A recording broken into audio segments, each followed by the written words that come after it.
আগামীকাল, আগামী পরশু এবং আগামী তরশু দুদিন যে সমস্ত ক্যান্ডিডেটরা ইলেক্ট হয়ে এসেছেন 293টায় তাদের শপথ করানো এবং তারপরে যে স্পিকারের ইলেকশন সেটাকে কন্ডাক্ট করা।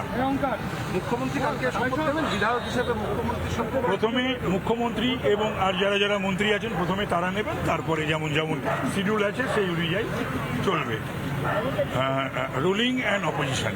তারপরে আপনার দীর্ঘদিনের সংসদীয় রাজনীতির একটা অভিজ্ঞতা, সেখানে দাঁড়িয়ে প্রোটেম স্পিকার হিসেবে এই প্রথম দায়িত্ব নিচ্ছেন, এটাকে যদি একটু বিশ্লেষণ করেন। স্পিকার, প্রোটেম স্পিকার, এটা তো আর জীবনে বারবার হয় না। প্রোটেম স্পিকার আমার দল, আমার পরিষদীয় দল তারা ভেবেছে এবং এটা একজন সিনিয়র বিধায়ককেই করা হয়, এটাই পরম্পরা।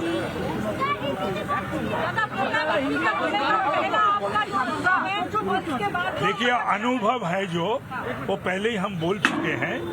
जो हम लोग का सरकार हुई, जो कुशासन अपशासन हटी और जो ममता जी हारी और शुभेंदु अधिकारी ने चीफ मिनिस्टर बनी, इससे आनंद इस जीवन में हमको नहीं मिला।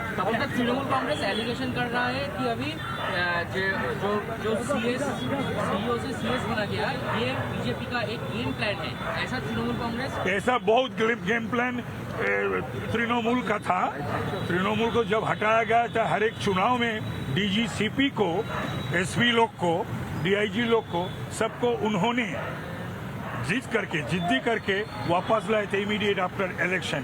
सो अभी जितना दिन तृणमूली लोग चुप रहे, जैसे 2011 चुनाव के बाद ममता जी ने बोली थी असेंबली में खड़ा होके सीपीएम लोग को कि आप लोग सेलो टेप लगाइए मुंह पर, बात मत कहिए।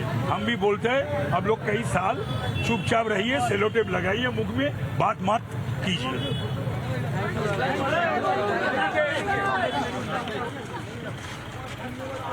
বেশ, তাপস রায় বক্তব্য রাখছিলেন এবং তিনি প্রোটেম স্পিকার পদে শপথ নিয়ে তিনি বক্তব্য রাখলেন।